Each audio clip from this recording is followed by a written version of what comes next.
The heat in Miami is relentless, pressing against my skin like an accusation. The humidity clings, thick and suffocating, but it's nothing compared to the weight settling in my chest.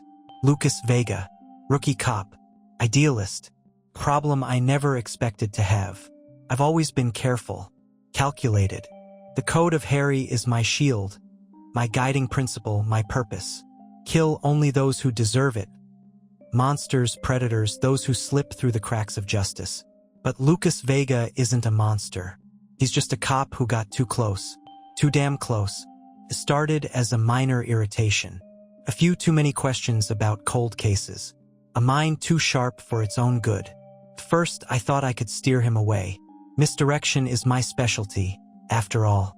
A misplaced file here, a slight adjustment to a report there. But Lucas is persistent. He sees patterns where others see chaos. And then he found it. One of my slides. My trophies. My proof. That was the moment everything changed. Now, I watch him through the dim glow of his apartment window. He's pacing, the evidence bag clenched in his hand. His lips moving as if rehearsing how he'll present his findings. He doesn't know I'm here. He doesn't realize his fate is already sealed. I could run, disappear, but that's not who I am. I have roots here, Harrison, Deb, Miami Metro. Running would only confirm my guilt. No, there's only one way to fix this. One way to maintain the life I've carefully constructed. I have to kill an innocent man. The thought sickens me, makes my stomach twist in ways I don't recognize. I tell myself it's necessary. He's a threat, and threats must be eliminated. But the dark passenger is silent. No rush of satisfaction. No exhilarating clarity. Just a hollow, gnawing dread. I slip inside his apartment with practiced ease. He doesn't hear me until it's too late. Dexter. His voice is confused, not afraid. Not yet. I move fast, the needle sliding into his neck before he can react. His body seizes, then slumps. I catch him before he hits the floor, lowering him gently. My usual ritual feels wrong. Plastic sheeting, surgical precision, normally it brings a sense of control, of righteousness. But tonight it feels like a mockery. When Lucas wakes, his brown eyes are wide, panicked, darting around the plastic-wrapped room. Dex, what the hell is this? His voice is hoarse, disbelieving. I should tell him something comforting, that it'll be over soon, that he won't feel a thing. But the words catch in my throat. I didn't want this, I finally say. Then don't do it. He pleads, his voice cracking. Please. I tighten my grip on the knife. Hesitation is dangerous. I've never hesitated before. Lucas wasn't supposed to be here. He wasn't supposed to matter. The blade sinks in, and something inside me fractures. I clean up, the motion's mechanical, but it's different this time. I don't feel the usual satisfaction of a job well done. There's no relief, just emptiness. The next morning, I stare at my reflection in the mirror. My hands are steady, my face impassive, but my eyes are wrong. The dark passenger is there, but it's no longer a guiding force. It's a whisper of doubt, an echo of something I don't want to name. At Miami Metro, the air is thick with tension. Deb's jaw is clenched, her usual sharpness laced with something else. Concern. Have you seen Lucas? She asks. I shake my head. No.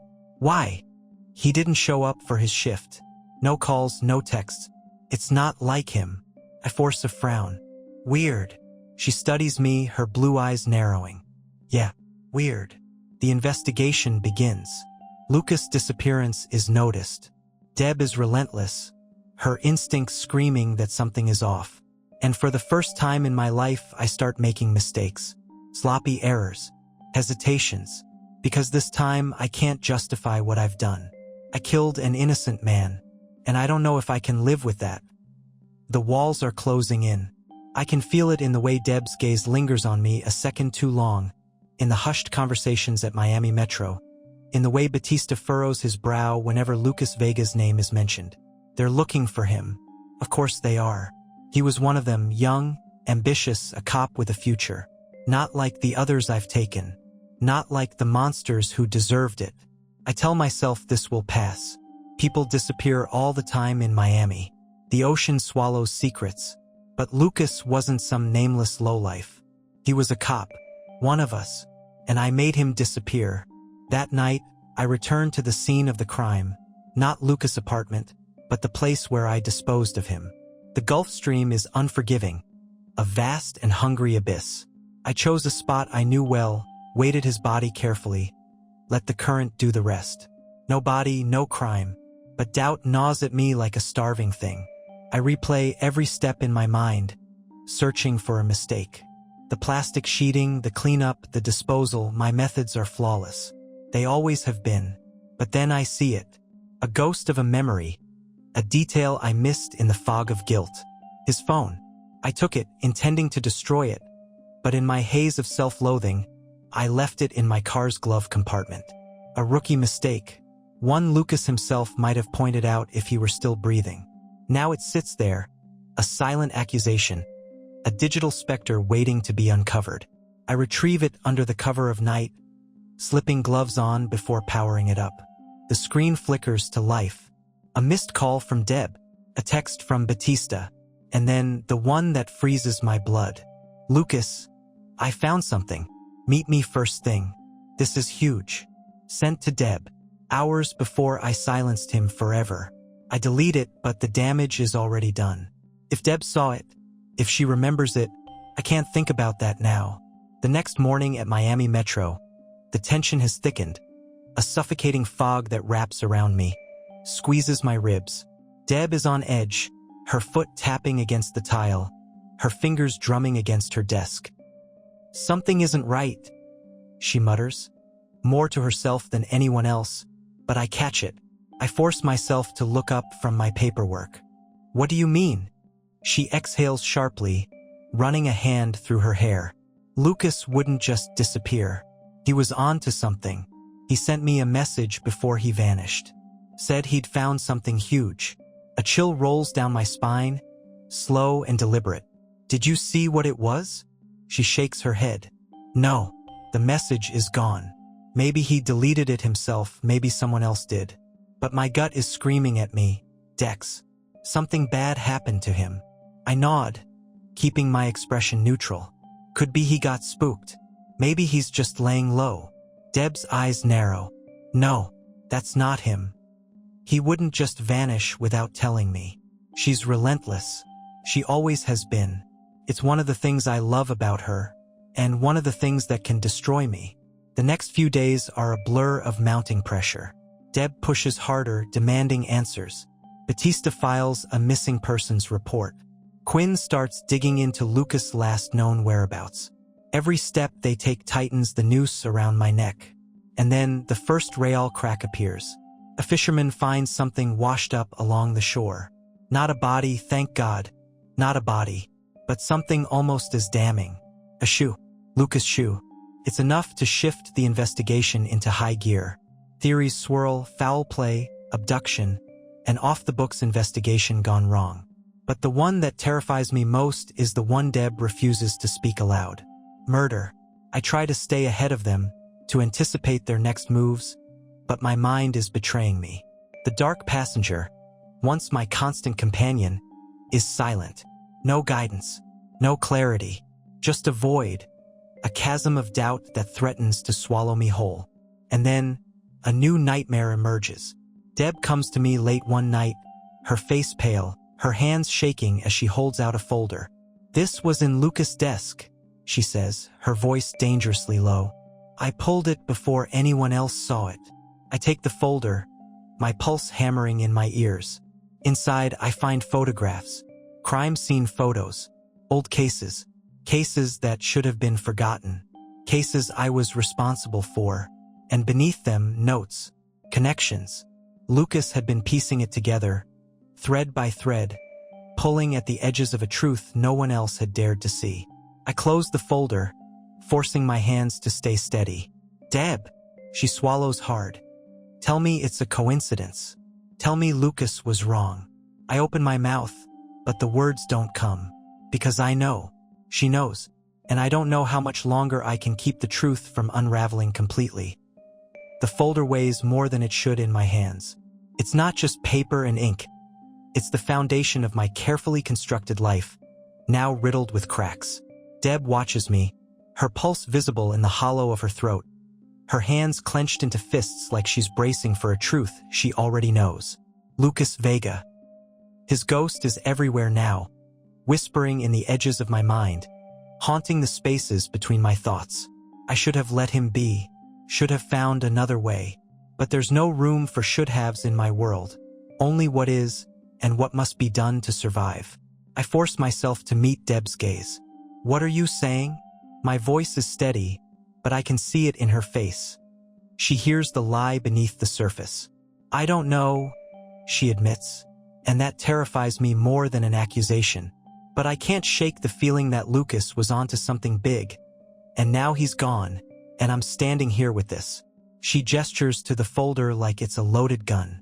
I glance at the photos again, scanning for mistakes. Lucas had been too thorough. He'd connected dots no one else had even seen, let alone considered. Some of the cases were ancient history, long buried. Others were more recent, the details still fresh in the minds of those who had worked them. And at the center of it all, me. I closed the folder carefully, as if gentleness might erase its existence. Deb, you know how these things go. He was a rookie. Sometimes rookies chase ghosts. She exhales sharply, shaking her head. I want to believe that. God, I do. But my gut won't let me. Her gut, the same instinct that's kept her alive through shootouts, stabbings, and the constant, gnawing chaos of Miami's worst. The same instinct that's always told her when something was off. And now it's pointing at me. I set the folder down, careful not to let my fingers tremble. So what now? She hesitates, and that moment of hesitation tells me everything. She doesn't know. Not yet. This is the moment where I can steer her away, nudge her back onto safer ground. But for the first time in my life, I don't know how, because I'm not sure I want to. The thought is a knife in my ribs, a slow, twisting realization that I've done something irreversible. Lucas Vega wasn't a monster, but I killed him anyway. And now I'm left standing in the wreckage of that choice, wondering if this is the moment I finally get caught. Or worse, the moment I finally deserve to. The next few days are a blur of damage control. I bury myself in routine, in blood spatter reports and crime scenes, in the sterile comfort of predictability. But the world around me is shifting, tilting at an angle I can't quite correct. Deb is relentless, her obsession with Lucas' disappearance growing teeth. Batista is watching me differently, his usual warmth laced with something heavier. Quinn, ever the opportunist, starts sniffing around too, his detective instincts sharpening in the wake of Lucas' absence. And then another crack, a security camera. It's a small thing, barely worth noticing. A convenience store across from Lucas' apartment, its grainy footage capturing the blurred movements of Miami's restless nights. But buried in the time-stamped hours, just past midnight on the night Lucas disappeared, me. A shadow moving toward his building. A fleeting glimpse of my face in the glow of a street lamp. Not damning, not yet, but enough to raise questions. Enough to turn suspicion into something solid. I see the moment Deb finds it. She doesn't say anything at first, just watches the screen with a clenched jaw, her fingers curled tight against the desk. And then, slowly, she turns to me. You were there. Her voice is quiet, but there's something in it, something dangerous. I keep my expression neutral. Yeah, he mentioned something about a case. I stopped by, but he wasn't home. She doesn't blink. And you didn't think to mention that? I shrug. Didn't seem important. People visit each other all the time, Deb. She exhales sharply through her nose, shaking her head. No, see, that's the thing. You don't just drop by people's places. Ever.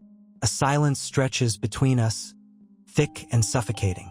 I should say something, should steer her away before she gets too close. But I can't, because I see it in her eyes, the inevitable. She's not going to stop. And for the first time in my life, I don't know if I can stop her.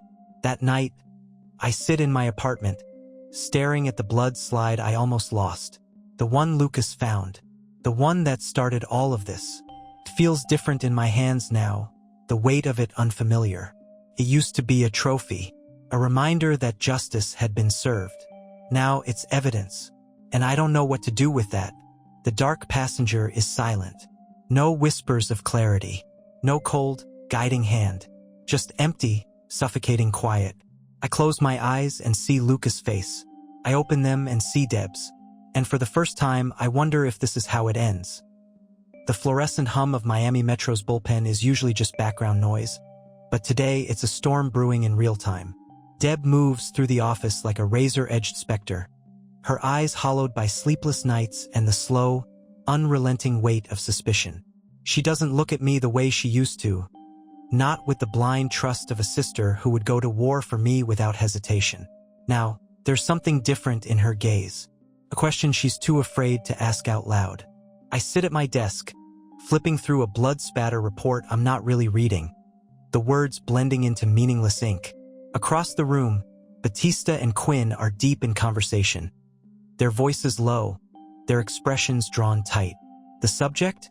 Lucas Vega. His name is everywhere now, on reports, on whiteboards, on the lips of every cop who once called him a friend. The missing rookie, the one who vanished without a trace, the one I made disappear. I tell myself to relax, to breathe, but the walls feel smaller than they did yesterday. Every conversation feels like it could turn at any moment. Every glance lingers just a second too long. I've been here before, under scrutiny, under pressure. But this time it's different, because this time I deserve it. Dex. I look up. Deb is standing over my desk, her hands on her hips, her face unreadable. We need to talk. I nod, pushing back from my chair, following her without question. She leads me to the hallway, away from prying ears, but not far enough for comfort. There's no comfort left between us. She turns to face me, arms crossed. I need you to be straight with me. I keep my face carefully neutral. Always. Her jaw tightens. Cut the bullshit, Dexter. You were at Lucas' place the night he disappeared. What the hell were you doing there? The words are a noose tightening around my throat. She's pushing harder now, the way she always does when something doesn't sit right in her gut. The problem is, she's right. I told you. I say, keeping my voice even. He mentioned something about a case. I stopped by, but he wasn't home. Her eyes flicker with something sharp. And you didn't think to follow up? Call him? I checked his call logs. You never did. She checked his call logs. Of course she did. I exhale slowly, tilting my head. Deb, come on. You know how many cases I juggle in a week. It didn't seem urgent. She doesn't blink. It was urgent enough for you to go to his apartment in the middle of the night. A beat of silence stretches between us, taut and dangerous. She's too close. I force out a chuckle, shaking my head. Jesus, Deb. You're acting like I had something to do with this. She doesn't laugh, doesn't even flinch. Did you? The question cuts through the space between us like a scalpel, clean and precise. I feel my pulse in my fingertips, in my throat. My usual defenses, calm detachment, careful misdirection, feel hollow now, brittle. I could spin a lie, give her something to chase in the wrong direction, but I don't, because it wouldn't matter. She already knows. Not the details, not the how or the why, but the truth is there, just beneath the surface, waiting to drag her under. Instead, I step closer, lowering my voice. Deb, if you seriously think I had something to do with this, then you're looking in the wrong place. Her lips press into a thin line, but she doesn't back down. I hope to God I am. She turns and walks away, leaving me standing there, pulse hammering behind my ribs. This is how it starts. Not with sirens or handcuffs, not with a bullet or a confession. It starts with doubt, with suspicion digging its claws into the people who know me best. And once it starts, it never stops. That night, I sit in my apartment, staring at the blood slide from Lucas Vega, the one mistake that started it all. I should burn it, grind it into nothing, but I don't. Because no matter how much I want to erase what I've done, I can't. This slide doesn't belong with the others. It doesn't bring me clarity or satisfaction. It's not a trophy. It's a reminder of the one line I was never supposed to cross, and the moment I stopped being who I thought I was. Part of me wonders if this is how it ends. Not with a kill, but with a reckoning. The slide feels heavier than it should.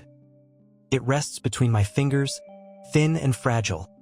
A sliver of glass that contains the last remnants of Lucas Vega's existence. It doesn't belong with the others. The others were righteous. The others made sense. But this is different. The weight in my chest hasn't lifted. If anything, it's settled deeper, clawing at the edges of my ribs. I tuck it away, hiding it where I know no one will find it. But even as I do, I know that the real evidence isn't in my hands. It's in Deb's eyes, in the way she looks at me now like she's trying to reconcile the brother she's always known with the possibility of something darker. At Miami Metro, the tension is suffocating. The disappearance of Lucas Vega has become more than just another missing persons case. It's an obsession. Deb spearheads the investigation with relentless determination, pulling files, questioning witnesses, retracing every step Lucas took before he vanished. She doesn't say it outright, but I can feel it. She's circling me. Quinn is watching too. He's digging, asking questions that cut too close. You worked a lot of the cases Lucas was looking into, didn't you? His voice is casual, but his eyes are sharp. I force a smirk. I've worked a lot of cases, Quinn. Yeah, but these were specific. He leans in, lowering his voice. You ever wonder what he found? I don't flinch. All the time. He studies me for a beat too long before nodding, but I can see it, doubt festering just beneath the surface. The cracks are spreading. Then the worst possible thing happens. Washed up on the shore. Not Lucas. Not yet, but close enough.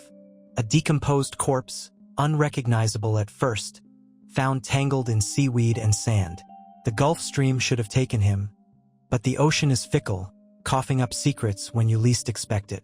The crime scene is a mess of flashing lights and murmuring officers, the scent of salt and decay thick in the air.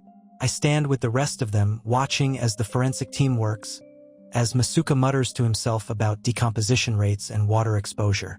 Deb stands beside me, arms crossed, her face unreadable. If it's him, we'll know soon. I nod, my expression carefully neutral. But inside, my mind is spinning. If it's Lucas, it's over. Hours stretch into eternity. The body is taken to the morgue, DNA is run, dental records checked. And then relief. It's not him. Some other poor soul. Another nameless victim claimed by Miami's underbelly. But the moment of respite is brief. Because Deb doesn't stop.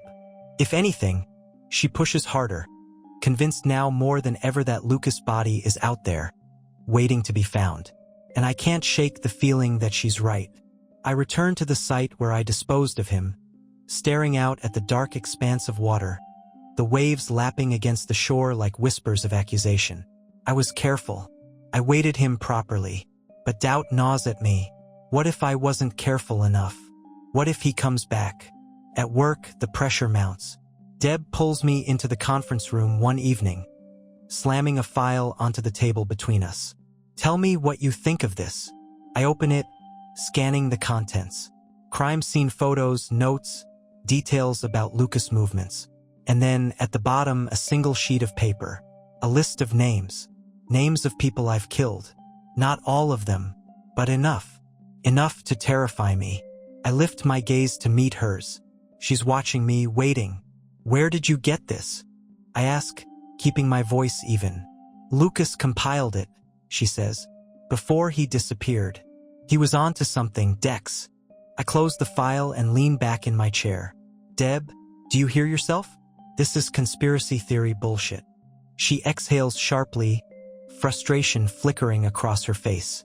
Then explain it. Explain why Lucas was looking into these cases. Explain why he disappeared right after. I shake my head. I can't. Wrong answer. Her eyes narrow. Or you won't. Silence stretches between us, thick with something unspoken. She stands abruptly, snatching the file off the table. I'm going to figure this out. I watch her go, my pulse steady, my face unreadable. But inside, something is unraveling. That night, I return to my apartment, my hands shaking as I pour myself a drink. The dark passenger is silent, offering no guidance, no reassurance. I close my eyes and see Lucas' face. I open them and see Deb's. I don't know which one haunts me more. The whiskey burns as it slides down my throat, but it doesn't dull the weight pressing against my ribs. My hands are steady, but only because they've been trained to be. Inside, I'm unraveling. Lucas Vega is gone, but his absence screams louder than his presence ever did. Deb won't let it go. Quinn won't let it go. And now, there's a list of names floating around Miami Metro. Names that should have remained buried beneath layers of incompetence and apathy. I should have destroyed his notes when I had the chance. The dark passenger remains silent, offering no guidance, no absolution. There is no righteous kill to balance the scales this time. No monster to justify the blood on my hands. Just a mistake, a necessary evil, a crack in the foundation. At work, I move through my routines with precision, masking the turmoil beneath layers of practiced normalcy. Blood spatter patterns, case files, lab reports, these are my refuge. The cold logic of forensic science, a welcome distraction from the chaos creeping in at the edges. But the cracks are growing. Deb watches me like she's waiting for something. A slip, to tell.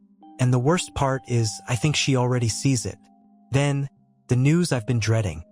A diver searching for lost equipment finds something unexpected tangled in the reef off the coast.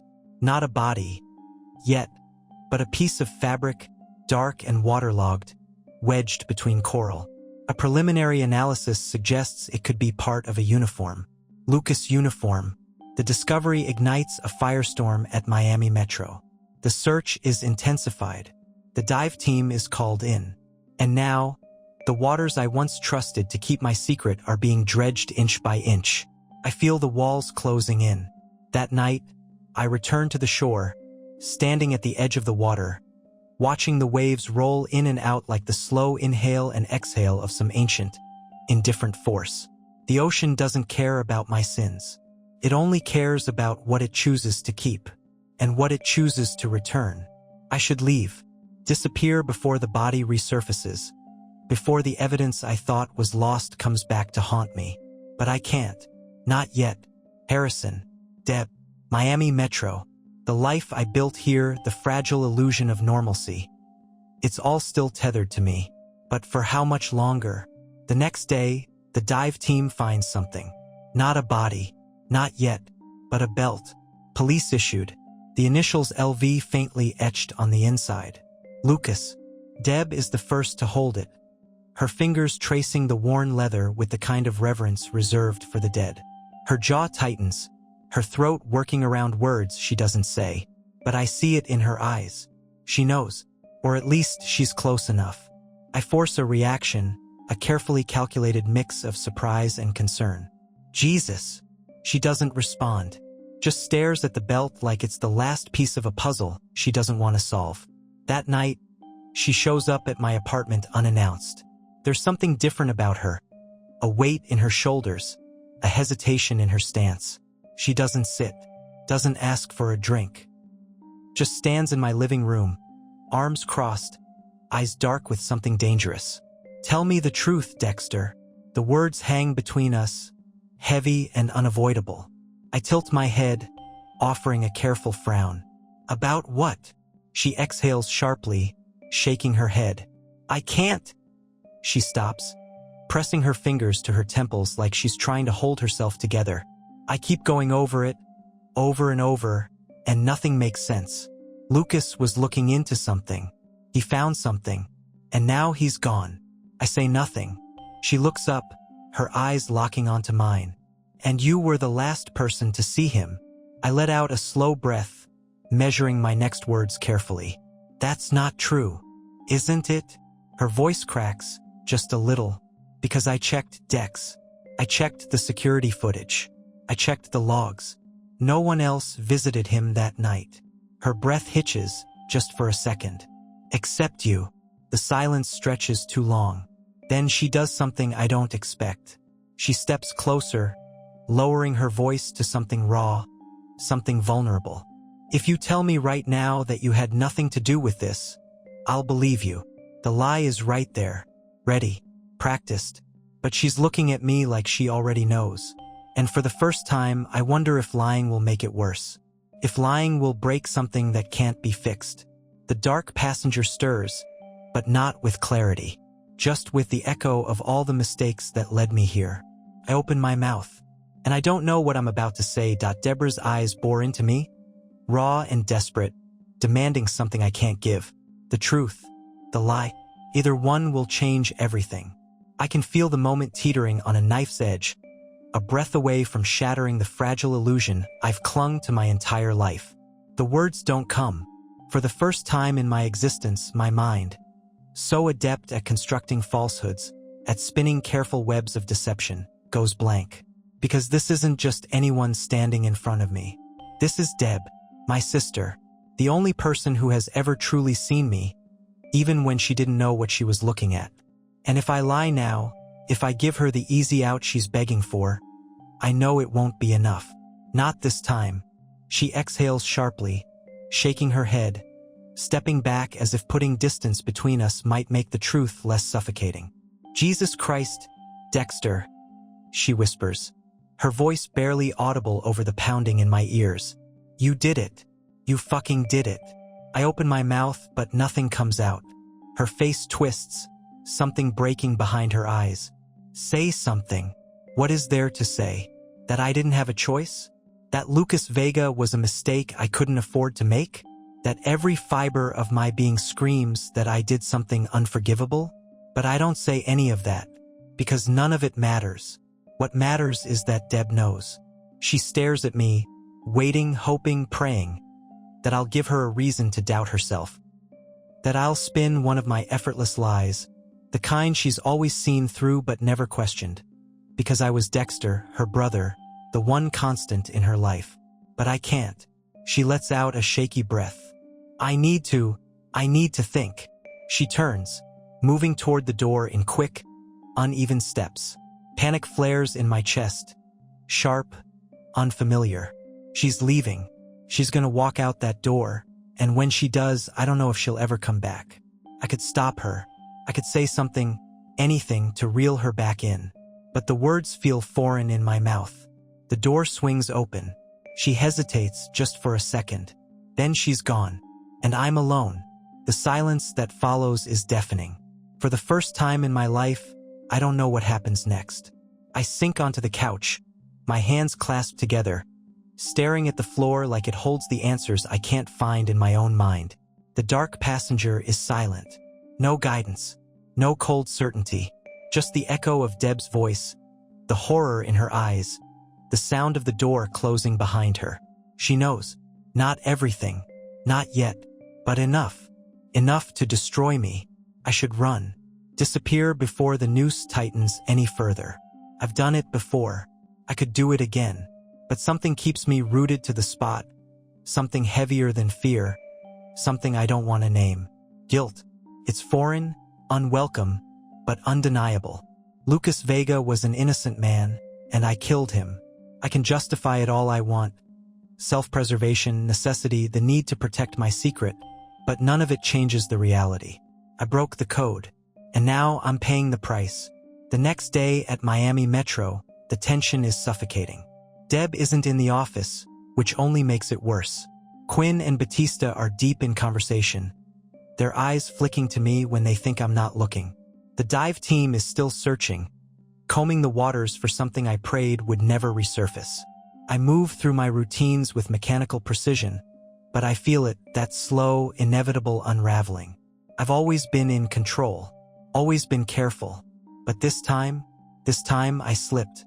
And now I don't know if there's any way to recover. By midday, Deb still hasn't shown up. My phone remains silent. Then, just as I'm beginning to think she's gone for good, she walks in. Her face is pale, her eyes red-rimmed, but there's something else there now. Something colder, harder. She doesn't look at me, doesn't acknowledge me at all. She walks straight to Batista's office and closes the door behind her. Cold knot forms in my stomach. This is it. This is the moment everything comes crashing down. I watch through the glass, my pulse steady but my mind racing. I can't hear what she's saying, but Batista's expression shifts. First confusion, then concern. He leans forward, nodding, asking questions. She answers. My hands clench into fists beneath my desk. Then Batista picks up the phone. I don't need to hear the words to know what's happening. They're calling in a task force. They're coming for me. The world slows to a crawl. I should run. I should move. But I don't. Instead, I sit there, staring at the closed door, listening to the distant murmur of voices, the low hum of the air conditioning, the rhythmic tapping of a detective's pen against his desk. I used to think I was untouchable, that as long as I followed the code, as long as I remained careful, I could exist in the space between light and darkness, taking lives without consequence. But I was wrong, because consequences always come, and mine is here. The bullpen buzzes with quiet tension, the weight of something unspoken pressing against the walls. Then the door to Batista's office opens. Deb steps out first. She looks at me, directly at me, and for the first time in my life, I see something in her eyes that I never thought I'd see. Regret, not for what she's done, for what she has to do. Batista follows, his expression unreadable. Then Quinn, then two uniformed officers. They walk toward me, slow and deliberate. I don't move. I don't speak. I just sit there, waiting, as the noose finally tightens. Deb stops in front of my desk. Her voice is barely above a whisper. I'm sorry, Dex. Then Batista steps forward. Dexter Morgan, you're under arrest. The world shifts. Hands grab my arms, pull me to my feet. The bullpen is silent, the weight of a dozen stares pressing down on me. I don't fight. I don't resist, because for the first time in my life, I think I deserve this. The handcuffs click into place, cold steel against my wrists, and as they lead me away, past the desks, past the faces of people I once called friends, past the sister who finally saw me for what I really am, I realize something. The dark passenger isn't speaking, because there's nothing left to say. This is how it ends.